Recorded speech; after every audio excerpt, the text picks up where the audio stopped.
ഇവനെല്ലാവരും കേശു കേശു എന്ന് പറയുമ്പോഴും എൻ്റെ വയലിൽ അൽസാബിത്തുന്നേ വരത്തുള്ളൂ. കാരണം ഇവന് മേ ബി എന്നെ ഓർമ്മയൊന്നും കാണത്തില്ല, പക്ഷെ സ്കൂളിൽ വെച്ചിട്ട് നമ്മുടെ സ്കൂളിലെ സ്റ്റാറാണ്. ഞങ്ങൾ രണ്ടാളും ഒരു സ്കൂളിലാണ് പഠിച്ചത്. അപ്പോൾ സ്കൂളിൽ നമ്മുടെ ആകെയുള്ളൊരു സെലിബ്രിറ്റി, എല്ലാ പരിപാടിക്കും വരുന്ന സെലിബ്രിറ്റി. നിനക്ക് ഓർമ്മയുണ്ടോ ഈ അവിടെ പരിപാടിക്കൊക്കെ വരുന്നത്? മിക്കവാറുള്ള പരിപാടിക്കൊക്കെ വന്നൊക്കെ ഓർമ്മയുണ്ട്. എല്ലാം ഓർമ്മയുണ്ട് ഇത്ര ഇതില്ല, എന്നാലും മിക്കവാറുള്ളതൊക്കെ ഓർമ്മയുണ്ട്. എനിക്കറിയോ, ഇവനാണെങ്കിൽ പണ്ട് സ്കൂൾ ബസ്സിലൊക്കെ വല്ലപ്പോഴും അല്ലേ വരത്തുള്ളൂ, മറ്റേ മാവേലിയെ പോലാണല്ലോ. വരുമ്പോഴത്തേക്ക് ചുറ്റിനും ഒരു 2-3 പിള്ളേർ സെറ്റ് കാണും, ആൺപിള്ളേർ തന്നെ, മറ്റേ ശിങ്കിടികളൊക്കെ. അപ്പൊ അങ്ങനെയല്ലായിരുന്നു സ്കൂളിൽ വരുന്ന സമയത്ത്? അപ്പൊ ഒരു സ്റ്റാർഡം ഒക്കെ ആയിരുന്നു അല്ലേ ആ സമയത്ത്? അതെനിക്ക് ഞാൻ സംഭവം ആണ്ടിലും കുളത്തിലേ വരുന്നുള്ളൂ. ഞാൻ കാണുന്നവന്മാര് 3 പേരാണ്. ബാക്കിയുള്ളവരെ എനിക്ക് ഓർമ്മയില്ല, കാരണം വർഷം അവരിങ്ങനെ ആൾക്കാർ മാറിക്കൊണ്ടിരിക്കുകയാണ്.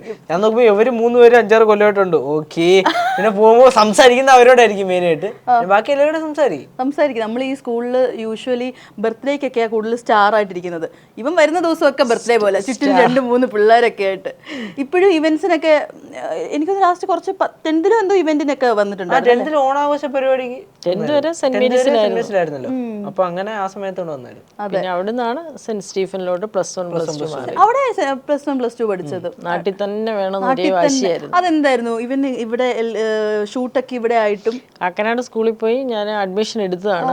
അപ്പോൾ പറഞ്ഞു ഇനിയിപ്പോൾ സ്കൂൾ ലെവലെന്ന് പറയുന്നത് നമുക്കിനിയും +1 +2 കൂടെ അല്ലേ ഉള്ളൂ, അപ്പം എനിക്ക് നാട്ടിൽ തന്നെ പഠിക്കണം. അതായത് അതിന്റെ കാരണം പുള്ളി വിചാരിച്ച് എല്ലാവരും സ്കൂളിലെ കൂടെ പഠിച്ചവരൊക്കെ കാണും 2 വർഷം കൂടെ. കുറച്ച് പേരൊക്കെ ഉണ്ടായിരുന്നു. പക്ഷെ +1 +2 ആയപ്പോഴാണ് എനിക്ക് തോന്നുന്നു പഴയ കൂട്ടുകാരൊക്കെ ജോയിൻ ചെയ്തത്, ഇവർ റീജോയിൻ ചെയ്തത്. അതായത് പോയ എല്ലാം ഉണ്ടോ, അതായത് 5ാം ക്ലാസ് 6ാം ക്ലാസ് വെച്ച് പോയതൊക്കെ ഞാൻ നോക്കുമ്പോൾ +1 ആയപ്പോഴാ എവിടെ ഇപ്പൊ ചേർന്ന്. ഞാൻ പറഞ്ഞേ ഇതൊക്കെ എവിടുന്ന് വന്നേ? എല്ലാരും സെന്റ് സ്റ്റീഫനിലുണ്ടായിരുന്നു, മിക്കവാറുള്ളവരൊക്കെ ഉണ്ടായിരുന്നു അവിടെയൊക്കെ ആയിട്ട്. അങ്ങനെ അവിടെ എങ്ങനെയായിരുന്നു? നീ ഇടയ്ക്കൊക്കെ അല്ലേ ക്ലാസ്സിലൊക്കെ പോവുള്ളൂ, അപ്പൊ എങ്ങനെയായിരുന്നു? അതൊക്കെ തന്നെ അവസ്ഥ തന്നെ, സെയിം അവസ്ഥ. വലിയതൊന്നും ഇല്ല, ഇവിടെ സെയിം അവസ്ഥയല്ല. ഇവിടെ എല്ലാ ക്ലാസ്സിലും കയറി ഇറങ്ങുമായിരുന്നു. അങ്ങനെ എന്നോട് സാറ് പറഞ്ഞത്, അതായത് സയൻസ് ബാച്ച് എല്ലാം നമ്മുടെ ബാച്ച് തന്നെ. അങ്ങനെ ഇന്ന ബാച്ച് എന്ന ബാച്ച് ഒന്നുമില്ല. നോക്കുമ്പോ ഞാൻ നോക്കിയപ്പോ ആളെ ഓക്കെ, എടാ നീ ഏത് ബാച്ചായിരുന്നു? ഞാൻ സയൻസ് ബാച്ച്. നീ സയൻസ് ബാച്ച് ആയിരുന്നാ? ഓ അപ്പൊ ഹ്യൂമാനിറ്റീസ് അല്ല. എടാ ഹ്യൂമാനിറ്റീസ് ഇവിടെ ഒറ്റ ബാച്ചേ ഉള്ളൂ. അത് ഞാൻ ഇന്നാണല്ലേ അറിയണേ. ഓരോ ദിവസം വരുമ്പോ നിനക്ക് ക്ലാസ് തന്നെ മാറി പോകുന്നുണ്ടോ? ഇല്ല, ക്ലാസ് മാറിപ്പോയി. ക്ലാസ് കറക്റ്റ് നമ്മുടെ പിള്ളേർ പോകുന്ന അവന്റെ താറാങ്കൂട്ടം പോകുന്നവരെ കറക്റ്റ് വാലെ പിടിച്ച് ഞാൻ അവിടെ ചെല്ലും. അത് സ്കൂളിൽ പോയതിന്റെ ഫസ്റ്റ് ഡേയിലേ ഉള്ളൂ. ആദ്യം ആ ക്ലാസ് താഴെയായിരുന്നു. ഒറ്റ ദിവസം കൊണ്ട് നമ്മുടെ ഫാദർ മാറ്റി മേളി കൊണ്ടിട്ട്. കാരണം പഠിപ്പിക്കാനും പറ്റത്തില്ല, വരുന്ന പിള്ളേർക്ക് പഠിക്കാനും പറ്റും. യു പി പിള്ളേരും, യു പി അല്ലല്ലോ, യു പി കുട്ടികളും ഉണ്ട്, LP കുട്ടികളും ഉണ്ട്, കുട്ടികൾ. ഇത് പ്രശ്നം എന്ന് പറഞ്ഞാലേ യവന്മാര് വന്നിട്ട് ശരി 2-3 പിള്ളേർ വന്നാൽ മക്കളെ ഓക്കെ കൊണ്ട് ഫോട്ടോ എടുത്തിട്ട് പോവാ. ഇവരുടെ വലിയവരാണെങ്കിൽ ഒരാൾ കഴിഞ്ഞിട്ട് അടുത്ത ആൾ വരാൻ വേണ്ടി വെയിറ്റ് ചെയ്യും. അവർക്ക് അതറിഞ്ഞൂടല്ലോ. എല്ലാം കൂടെ തുരുതുര വന്ന് ക്ലാസ്സിന് ചുറ്റും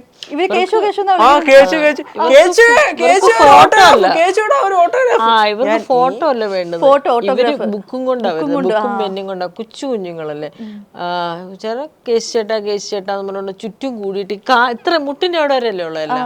അപ്പൊ മുട്ടയെ കയറി പിടിച്ചിട്ട് അങ്ങനെ നമുക്ക് ഒന്നും നടക്കാൻ പറ്റത്തില്ല. എന്റെ കൂടെ ഉള്ളവർക്ക് പോകാൻ പറ്റില്ല. സാറുമാരുടെ കാര്യം അതിലും വലിയ കഷ്ടം. മൊത്തം ആൺപിള്ളേരല്ലേ, ചെറിയ പിള്ളേരല്ല. ആൺപിള്ളേരും പെൺകുട്ടികളും രണ്ടും ഉണ്ട്. മിക്സഡ് അല്ലേ ഇവിടെ? രണ്ട് സ്കൂൾ, ഗേൾസ് സ്കൂള്. അതെ, ഇത് മിക്സഡ് ആയിട്ട്. മിക്സഡ് അല്ലേ? എന്നിട്ട് പിള്ളേരൊക്കെ വന്ന് ഇങ്ങനെ ഫുൾ അങ്ങ് പൊതിയും. കുഞ്ഞു പിള്ളേരുടെ കാര്യം മാത്രമല്ല, വലിയ പിള്ളേരുടെ കാര്യം കൂടെ പറ. ഗേൾസ് ഫാൻസ് ഒക്കെ വരാറുണ്ടോ? ഗേൾസ് ഫാൻ, അതായത് സംഭവം നമ്മൾ ഒരേ പ്രായക്കാരുണ്ട് തന്നെ, അവർക്കൊന്നും സംസാരിക്കാൻ ഒരു മടി കാണും, സ്വാഭാവികം. മാത്രമല്ല ഞാൻ പോയി കഴിഞ്ഞാൽ ഒരുമാതിരി അച്ഛൻ സാധനമാണ്. ശരി തന്നെ പറഞ്ഞു തന്നില്ലേ ചില സമയം ഞാൻ തന്നെ ആടായ വൈ ചില സമയം ഞാൻ പക്ഷെ ആ സമയത്ത് അങ്ങനെ വരും. പെൺകുട്ടികൾക്ക് ടെൻഷനാ. പെട്ടെന്ന് എങ്ങനെ ആയിരിക്കുമോ, റിയാക്ട് ചെയ്യുമോ, ആർട്ടിസ്റ്റ് അല്ലേ, മിണ്ടുവോ? പലരും നമ്മളോട് ചോദിക്കാറുണ്ട്, സംസാരിക്കുവോ, ബുദ്ധിമുട്ടായിരിക്കുമോ? പെൺപിള്ളേർ തന്നെ നമ്മളോട് പറയും, പെൺകുട്ടികൾ തന്നെ നമ്മളോട് പറയും അവരങ്ങനെ ഇരുന്ന് സംസാരിക്കുന്നേ കേൾക്കാം ആന്റി, അവനെ പേടിച്ചിട്ട് ആരും പോവാത്തേന്ന്. അയ്യോ, ഈ നിഷ്കളങ്കമായ അയ്യോടാ പറഞ്ഞോ, ഈ മക്കൾക്ക് ഞാൻ ബിരിയാണി മേടിച്ചു തരാം. ഈ നിഷ്കളങ്കമായ മുഖം നോക്കിയിട്ട് എങ്ങനെ ഇങ്ങനെയൊക്കെ പറയാൻ തോന്നുന്നു. അതെ മതി മതി മതി, ഇത് കഴിഞ്ഞിട്ട് നമ്മള് ബാക്കി വേറെ കേട്ടോ. അതെ അതെ അതെ. അൽസാബിത്തിന്റെ ഒരു പ്ലസ് പോയിന്റ് എന്ന് വെച്ച് കഴിഞ്ഞാൽ എനിക്ക് തോന്നുന്നു ഈ ഒരു ഏജിലുള്ള പിള്ളേര് കൂടുതൽ എപ്പോഴും ഫ്രണ്ട്സിനൊപ്പം അങ്ങനെ കറങ്ങുന്നത് കണ്ടുള്ളൂ. അമ്മമാരൊക്കെ ആയിട്ട് ഒരു ടീനേജ് ഒക്കെ കഴിയുമ്പോഴത്തേക്കുള്ള അല്ലേ ഒരു സംസാരമൊക്കെ കുറയും. മിണ്ടൂലെന്നല്ല, പെൺപിള്ളേരൊക്കെ ആയിരിക്കും കൂടുതലും, പിന്നെ അമ്മമാരും ഒക്കെ ആയിട്ട്. പക്ഷെ നീ ആണെങ്കിൽ അമ്മയാണെങ്കിൽ അതേപോലെ ഫ്രണ്ട്സിനെ പോലെ കൊണ്ട് നടക്കുന്നത്, അമ്മേനെ നല്ലോണം കെയർ ചെയ്യുന്നു. അത് ഭയങ്കര അടിപൊളി ആ ഒരു ബോണ്ട്, നിങ്ങൾ തമ്മിലുള്ള ബോണ്ട് അല്ലേ? എനിക്ക് ഭയങ്കരമായിട്ട് അത് ടച്ച് ചെയ്യും, നിങ്ങൾ തമ്മിലുള്ള ഒരു ബോണ്ട്. നിനക്ക് എന്താ പറയാ, നിന്റെ ബെസ്റ്റ് ഫ്രണ്ട് അമ്മ ആണോ? സ്വാഭാവികം. കാരണം പൊതുവെ അങ്ങനെ, അതായത് ബെസ്റ്റ് ഫ്രണ്ട്സ് എന്ന് പറഞ്ഞാൽ എന്റെ പ്രായത്തിലുള്ള പിള്ളേർ ഫ്രണ്ട്സ് ഒക്കെ ഉണ്ട്. ഇനി ഞാൻ ഫ്രണ്ട്സിൽ എന്ന് പറഞ്ഞിട്ട് വേണം കുറച്ച് കഴിഞ്ഞപ്പോ അമ്മ അവനെ മറ്റേ ചാക്കിലടിയിട്ട് വളർത്തുക എന്ന് പറഞ്ഞിട്ട് വരും. ഞാൻ പറയടാ, എന്തിനാണ് എന്നെ പേര് വെച്ച് കേൾപ്പിക്കുന്നത്? എങ്ങോട്ട് വേണേലും നീ പൊക്കോ എന്ന് വെച്ചാൽ ഞാൻ അവനങ്ങനെ വലിയ നിയന്ത്രണങ്ങളൊന്നും ഇന്നടത്ത് പോകരുത്, അപ്പൊ നമ്മുടെ പ്രശ്നം എന്ന് പറഞ്ഞാൽ നമ്മൾ ആളിനോട് മിണ്ടരുത്.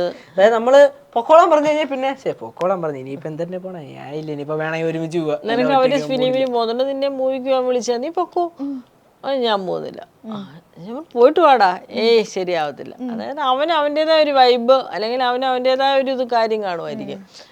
എന്നോട് എന്തും പറയാനുള്ള സ്വാതന്ത്ര്യം ഉണ്ട്. എന്താ അതായത് എന്റെ ഒരു ഇതിന് പോണെങ്കിൽ ഉദാഹരണത്തിന് നമ്മൾ 20 പറഞ്ഞില്ലേ, പ്രായം കൂടിയവരുടെ കൂടെ വേണം ഞാൻ പോവാൻ.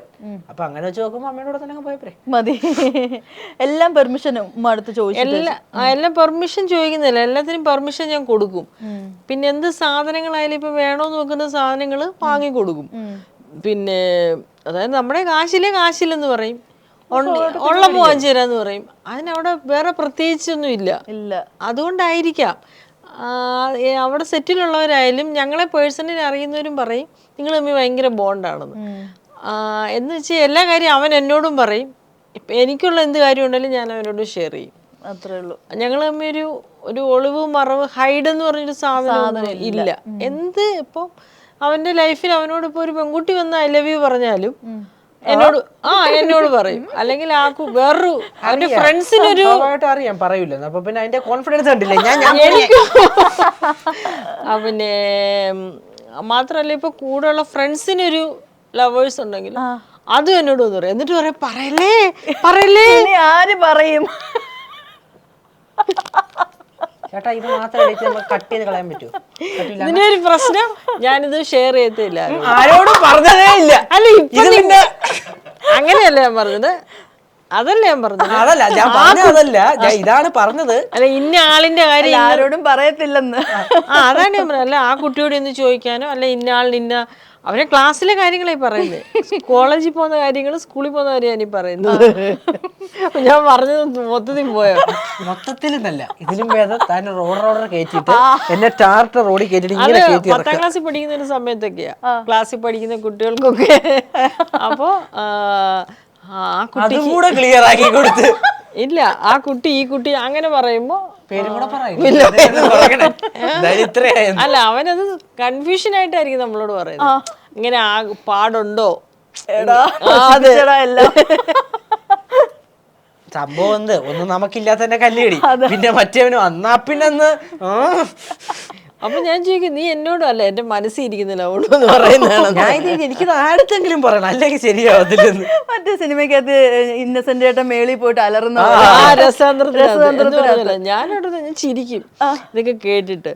അപ്പൊ പറയാ ശരി സീരിയസ് ആയിട്ടായിരിക്കുമല്ലോ എന്നൊക്കെ പറയുന്നത്. ഭയങ്കര സീരിയസിന് എന്നോടൊന്ന് പറയുന്നത്, ഇന്നാൾ ഇന്നതാ. ഞാൻ പറയാം ശരി എന്നിട്ട് ലാസ്റ്റിലുള്ള പറച്ചിലാണ് അവരെ കാണുമ്പോ ചോദിക്കല്ലേ, അവരെ കാണുമ്പോ പറയല്ലേ, ഈ കുട്ടികളൊക്കെ ഞാൻ കാണുമല്ലോ, അവരെ കാണുമ്പോ ചോദിക്കല്ലേ, അവരൊക്കെ പോയി. ഇങ്ങോട്ട് പ്രപ്പോസൽസ് എപ്പോഴും വരാറുണ്ടോ? പിന്നെ അവൻ പറയത്തില്ല കളരാ. ഇങ്ങോട്ട് എന്റെ അടുത്തൊന്നും വന്നിട്ടില്ല. ഇല്ല, വരുന്നത് സ്വീകരിക്കുന്ന ഇവിടെ മറ്റേ ബോർഡർ വെള്ള ബോഡി എഴുതി കയറ്റി തൂക്കിയിട്ട് എനിക്കും ഇഷ്ടമാണ്, കല്യാണം കഴിക്കാൻ താല്പര്യമുണ്ട്. മറ്റേ ഈടക്ക് വരുമായിരുന്നു ഇടയ്ക്ക് ഇൻസ്റ്റയില് മേഘ പറയുന്ന പോലെ ആരെങ്കിലും അറിഞ്ഞുകൊണ്ട് വന്നത് ജനശതാബ്ദി. ശരി എന്നാലും അപ്പൊ അങ്ങോട്ടാണോ പ്രപ്പോസൽസ് കൊടുക്കാറ്? ഞാൻ അതും കൊടുക്കാറില്ല, എനിക്ക് പേടിയാ. പിന്നെ പേടിയുള്ള ഒരാൾ. ഇതൊരു തുറന്ന സദസ്സാ. എന്തിനാ തുറന്ന സദസ്സ് വീട് വെച്ച് അടച്ചതാണെന്ന് ആലോചിക്കണം. അടി കിട്ടുമോ? അയ്യോ അമ്മേ ഇതൊന്നും വിളിച്ചാ പുറത്തറിയില്ല.